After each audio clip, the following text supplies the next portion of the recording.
Chào tất cả các bạn đã quay trở lại với kênh của Văn Hóng Lazada. Và ngày hôm nay thì đã là ngày 18 tháng 6 và đang diễn ra chương trình sale hè rực rỡ ở trên Lazada.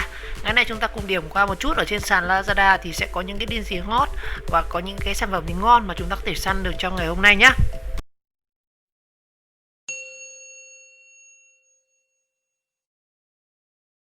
Rồi lâu lắm rồi mới quay trở lại với sàn Lazada sau một cái đợt Covid nghỉ mất cũng phải tầm từ tháng 3 nghỉ mất tầm 3 tháng anh em ạ. Bây giờ tháng 6 rồi. Hy vọng là mọi thứ đã bắt đầu quay trở lại với cuộc sống vốn có của chúng ta, không bị ảnh hưởng của dịch Covid nữa. Mọi người có thể lao động sản xuất và có tiền để mua sắm những cái sản phẩm. Rồi chúng ta xem nào. Hôm nay thì ngày 18 tháng 6 ở trên Lazada có sale hè rực rỡ này, xem là có cái chương trình gì.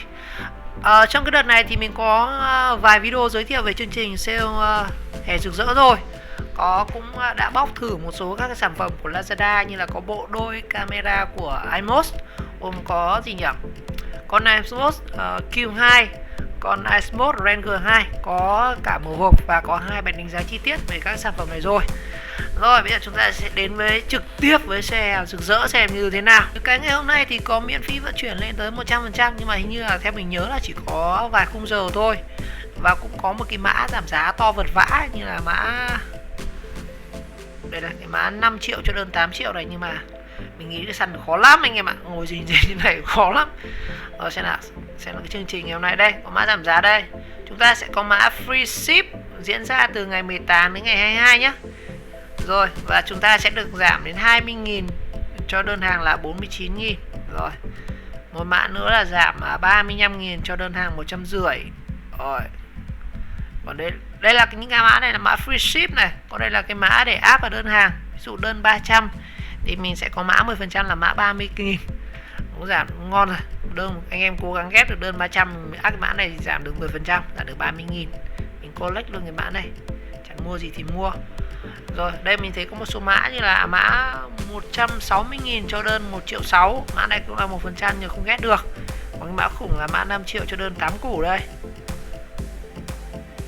Giờ nhắc mới nhớ, tại vì Lazada có gửi tặng riêng cho các bạn xem kênh của Văn Hóng. Mình có một cái mã giảm giá mình chia sẻ sẽ ở bên dưới cái video này. Một cái mã giảm giá là hình như là giảm 20k cho đơn 99k ấy. Thì cũng hy vọng là giúp anh em có thể mua được các cái sản phẩm giá rẻ nữa, kết hợp với cả free ship nữa thì rất là tuyệt vời. Đây, giảm giá đến 90%. Bây giờ chúng ta xem trước về cái chương trình 18 tháng 6 này xem có những cái gì nhá. Có hot deal này, có camera các kiểu đây. Đây chắc là cái deal camera ở trong xem cái deal camera này xem nào. Chúng ta xem hot deal xem có cái gì nhá. Logo trái tim của Lazada. Đây, voucher tàn gian hàng để giảm đến 200k nhưng mà diễn ra vào ngày mai. Chương trình này nó sẽ diễn ra mấy ngày cơ anh em, từ 18 đến ngày 20 mấy cơ. Đó. Đây lại có mã giảm giá nữa này. Đó. Rồi đây, có mã giảm giá cho các ngành hàng nhãn hàng của Roto TV, BG Shop. Đây, có mã con này mà cam này, con Yoshi này có 55.000 đấy anh em này. Cái này mình cũng chưa rõ là chơi cái này như nào. Hot deal của ngày hôm nay, best selling này. Tàn thì camera, gimbal các thứ này, phụ kiện vlog khá là nhiều. Chân Chipop 3120 này, con này 55.000. Mình vẫn đang dùng con chân Chipop này, chân Monopop này. Chân này cho máy ảnh. Tàn đi camera thôi. Photo thì chúng ta sẽ có các phụ kiện về áo mưa. Shop now tức là như nào nhỉ? Đây cũng có giá này nhưng mà hình như là ấn vào đây chắc đặt mua luôn đúng không? Lâu lắm rồi không mua hàng trên này. Có tiền đâu mà mua. Đây cũng có cả những cái mã giảm giá cho các brand, các nhãn hàng này anh em này. Nhiều thứ lắm. Có xem có cái nào hot không? Hay là có game nào hot hơn? Mình thấy một số game từ này cũng có cái game gì mà anh em thấy em chia sẻ kinh lắm trên các cái nhóm ấy. Xem nào. Mình sẽ coi lại cái sàn giữa năm để xem có cái khỉ gì nào. Best selling tàn đến camera thôi, selling camera. Rồi cái chân này là cái chân cho GoPro 8. GoPro 8 thì mình cũng sắm được rồi. Camera này, nhiều thứ lắm. Điện thoại này, Vsmart P này. Vsmart P. Biết được sau Lazada có tặng con Vsmart không? Mình cũng chưa được dùng thử sản phẩm của Vsmart, mặc dù nó review mấy cái. Nồi niêu xoong chảo bát đũa này. Tivi Philips rẻ thế. Con này 32 inch mà có 2,2 triệu này. Xem thử có tivi xem thế nào. Mình sẽ ngó thử đi. Đầu tiên em tivi này nhá. Con tivi này ngon này. Có 2,5 triệu này anh em này. 32 inch này, hàng Thái Lan. Ngon đấy. Mua được cái cái này chính hãng luôn của Lasmon, của Philips TV này. 2,5 triệu. Ngon đấy. 2,5 triệu hay là mua. Nó còn được tặng cả USB cực phẩm, tặng USB cực chất 16GB. Con này đánh giá tốt thì 30% anh em đều đánh giá là tốt. Có 2,5 triệu. Con này bình thường bán là 3,9 triệu, nhưng mà sale ngày hôm nay 3,5 triệu là cũng 2,5 triệu là ngon đấy anh em ạ. Con này ngon hơn con Asanjo nhiều. Hàng của Philips thì cũng chắc chắn là ngon hơn hàng của Asanjo rồi. Asanjo thì hàng một cái sản phẩm của Việt Nam, nhưng mà cũng có vài phốt lớn lớn đấy. Rồi, mình thấy anh con tivi này ngon này. Đi đầu tiên mình thấy con anh tivi này là anh em là mua thì xúc được 2,5 triệu. Anh em sinh viên hoặc là thuê nhà mình mua một con để xem tivi cũng được. Thế này xem có pin gì nhá. Rồi lại có một con nữa này. Con này là của UPC. UPC làm sao bằng của Philips được, TCL là 7 triệu này. Công nhận con tivi ngon đấy anh. Asanjo này. Asanjo, nhưng Asanjo này chỉ có 25 inch thôi, 1,5 triệu. Em mua chống cháy thì được. PET 32 inch thì xem mới được. Có em tivi ngon đấy. Asanjo này, TCL. UPC là cái hãng gì nghe lạ hoắc nhỉ. Đây là cái vỏ Ulenzi cho GoPro 8. Cái này toàn là thời trang thôi. Quần đùi của Nike Jordan này 360 này. Ui. Trước mình có review về cái quần của Decathlon rồi, mà không mua ở trên Lazada, mua ở Megastore ở Vincom. Thế này các phụ kiện cho xe máy này. Dưới toàn thêm mã giảm giá rồi. Ô, con khoan này. Con khoan Lovum. Khoan pin 193.000. Sen đỏ trước bán 150. Cái khoan của Trung Quốc. Cái băng dính, cái keo này mình cũng trước mình có làm rồi. Weatherford này 35.000. Đúng bằng giá trên Shopee luôn. Cái này cái gì đây? Nhiều thứ lắm. Xiaomi, cái này là máy cạo râu của Xiaomi 184.000. Bạn lỗ vốn luôn này. 184.000 mua con này cũng được. Con này dưới 200 là mua được. Thing Whiting. Sao cái hộp này giống cái hộp mình đang cầm đấy. Nhưng mà cái đấy là bột than tre, còn cái này là cái gas pipe màu đen. Thôi là mình sẽ làm video về cái gas pipe này. Cái gel của Nhật. Cái kia nhìn giống thế. Đây Weatherford này. Ô, cái này có 25.000 là rẻ này. Anh em mua được cái băng này 25.000 là rẻ đấy. Mình mua ở trên Shopee đã 30.000 rồi. 25.000 mua được. Mã free ship các thứ nữa. Được. Củ sạc Fancy có 49.000 thôi. Bộ khoan. Ủa ngày xưa mình định mua bộ khoan này anh em này. Cái khoan này mình không nhớ tên là gì đâu, nhưng mà vì sao mình mua con Makita tầm 300 cũng như này. Con này 260 mình không biết là khoan tường không. Thì mãi mua cái bộ khoan này. Hồi trước định mua bộ khoan này ấy. Nó giá mấy năm mà nó giá nó vẫn thế. Vẫn 260. Ở dưới đây còn rất nhiều pin nữa. Sao lại pin sạc dự phòng này để chung với cái đám này nhỉ? Nó bảo hiểm này. Tùng đơ này. Rồi xin nước thông minh. Đây là kính cường lực có 1K này. Mua rẻ vậy. Kính cường lực có 1K không ạ?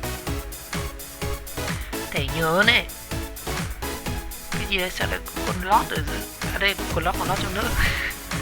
Pin sạc dự phòng này. Màu hàn sung. Cái này chắc là của bên 3M, điện tử 3M. Những cái logo tôi biết là bên điện tử 3M. Rồi xem nào, rất nhiều các ngành hàng. Pin sạc, quần áo, quần đùi, nhiều thứ lắm. Tai nghe nữa này. Áo mưa.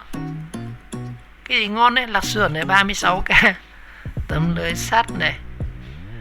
Ôi, cái gì cũng muốn mua các bạn. Nhưng mà đợt này Covid tiền không có, mua gì cũng rất là do dự luôn. Ví của cái này là logo của channel. Rất nhiều thứ luôn anh em ơi. Không biết mua cái gì luôn, nhiều quá. Motor. Con này motor 75 mà 61.000 này mua được đấy. Mua về chế máy khoan, máy cắt, quạt các kiểu. Cái này loa Bluetooth này.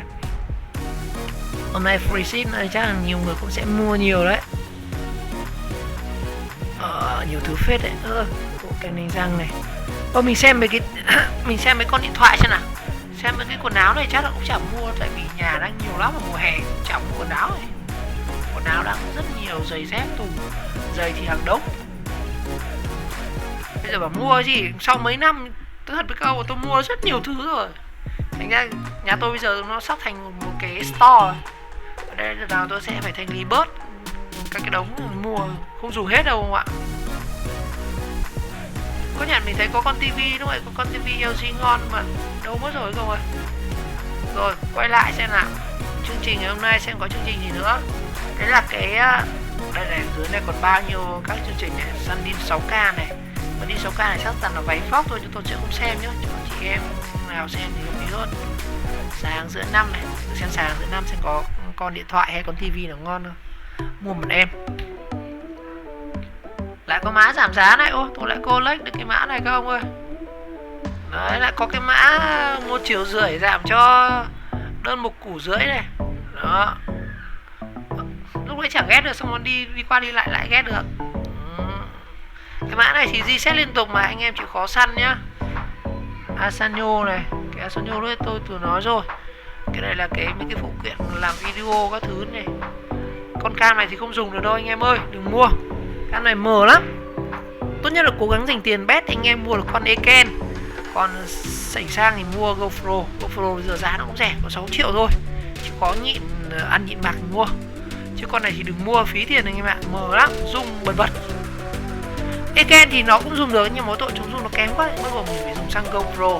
Có GoPro thì các anh em sẽ không phải bỏ tiền là chúng ta sẽ mua thêm những cái phụ kiện gimbal hay là những cái này đâu. Dùng GoPro chắc chắn là chống rung ngon này, không phải mua thêm cái gì. Chắc anh em mua cái này này.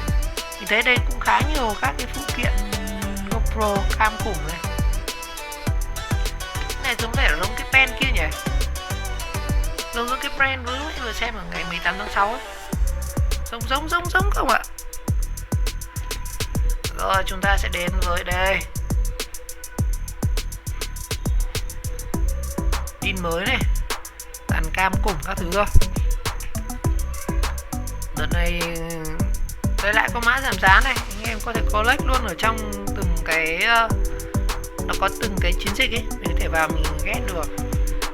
Đây, ngày hôm nay chúng ta sẽ có một số các cái tin khủng đấy. Con này là con gì mà 30 mấy triệu MacBook không ạ? 31 triệu, thấy chưa? Con này là con máy tính để bàn à? Con màn hình à? Màn hình này có màn hình 1,5 triệu để xem nào. Còn đâu là Mi Band. Đây Mi Band 5 à? Không phải Green Mi Band không ạ? Không phải Mi Band. Chuột thì nhà tôi cũng nhiều lắm rồi. Lần trước Lazada có từ cho bác những chuột. Trước có tặng cho cả cái con loa này nữa, camera này. Ôi nhiều thứ lắm. Cointech này. Làm tí loa thôi không ạ? Loa tai nghe. Rất nhiều ống nhòm này. Ống nhòm quay phim á. Nghe vẻ lạ đấy. Đây là cả flycam tầm 600-700 cũng có này. Trời ơi, con drone của gì nhỉ? Cái hãng Mavic ấy, DJI ấy, con bét của nó là 10 củ rồi. Với cái cam mình cũng chưa thử cái cam 1-2 triệu để xem có dùng không, nhưng mà chắc là chất lượng cam nó sẽ thấp hơn. Còn bay được thì như nhau. Quan trọng mình mua cái flycam, quan trọng là cái cam của nó ấy để quay phim các thứ không. Còn bay không thì mua một con củ là được rồi. Bay chơi được. Ông nào thích chế thì có thể độ GoPro vào, nhưng mà GoPro 8 củ rồi, 6 củ vào thì mình nghĩ là cố mua con DJI ngon hơn. Đây JBL, trước là JBL cũng tạm còn Xtreme rồi, dùng phá xóm kinh lắm. Đấy, rất nhiều các cái sản phẩm nữa anh em, các cái phụ kiện về tai nghe. Nói chung là sau mấy năm thì cũng được Lazada tặng khá nhiều, mình mua cũng khá nhiều. Đồ đăng nhà không thiếu. Giờ này còn toàn tivi rồi không ạ? Ui, ngút ngàn thế giới tivi này. Mà đây toàn 9 triệu, mười mấy triệu. Mình chỉ săn mấy con từ 1 củ đến 2,5 củ thôi. 2,5 củ là mua được. Sanyo Philips này. Hãng Philips TV này, mình sẽ follow hãng Philips này.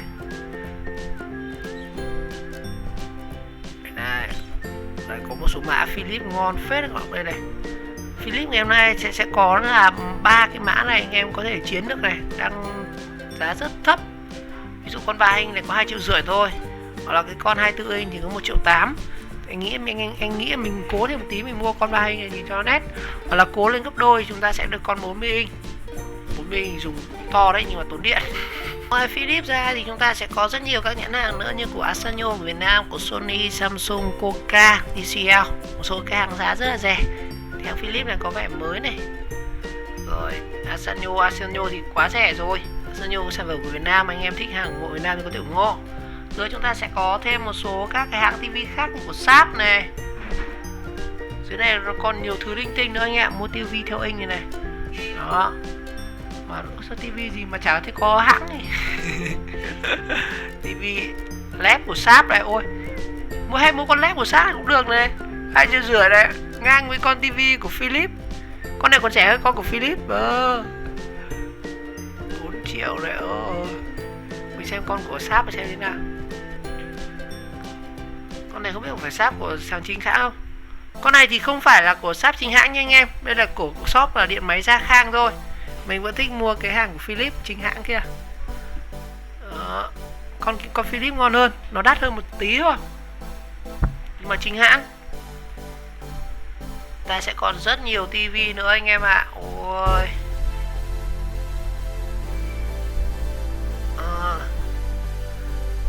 Ra tivi nhà tôi cũng đang có mấy cái, tất nhiên tôi cứ thích xem tivi. Đây, con này ngon này, 2,593 triệu này. Mình khuyên anh em là mua con này được, giá được, dùng bền. Còn Asanyo này thì anh em túi tiền thơ mình có thể mua. Nhưng con Philips này là ngon đấy.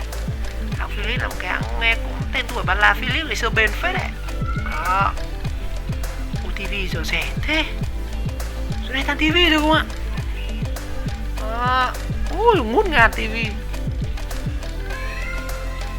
Còn cao cấp đắt tiền mình có thể mua Sony hoặc là Samsung, nhưng mà mình không thích dùng TV của Samsung lắm tại vì không bền hay rất hay hỏng mặt linh tinh. Là chúng ta ngó xem là có chương trình gì được không. Nói chung là cũng ngày hôm nay thì cũng có rất nhiều các cái sản phẩm, còn flash sale nữa này. Anh em lưu ý là muốn mua được cái TV Philips thì cũng đang flash sale còn 2580 rồi. Nghĩ con này là ngon này. Đó. Dưới này là các cái nhãn hàng bình thường thôi. Nói chung là ngày hôm nay thì mình cũng cùng các bạn lướt qua một chút ở trên sàn thương mại điện tử Lazada, đánh giá về các cái chương trình. Nói chung là mùa sale nào thì cũng thế thôi, sẽ có những cái mã giảm giá ngon và anh em sẽ phải cố gắng săn ghét được. Sản phẩm thì cũng rất là đa dạng, đầy đủ các ngành hàng điện tử, gia dụng, đồ ăn, tivi, thời trang các thứ có thể anh em lựa chọn. Thiếu gì chúng ta mua đấy, và ngồi nhà chúng ta chỉ cần ấn đặt hàng là sẽ được giao tận nơi. Đó, rất là tiện lợi. Rồi một lần nữa cảm ơn các bạn đã theo dõi video clip. Xin chúc tất cả các bạn một mùa sale chúng ta sẽ mua được nhiều các cái sản phẩm giá rẻ, ngon bổ rẻ. Một lần nữa xin chào và hẹn gặp lại trong các mùa sale tiếp theo.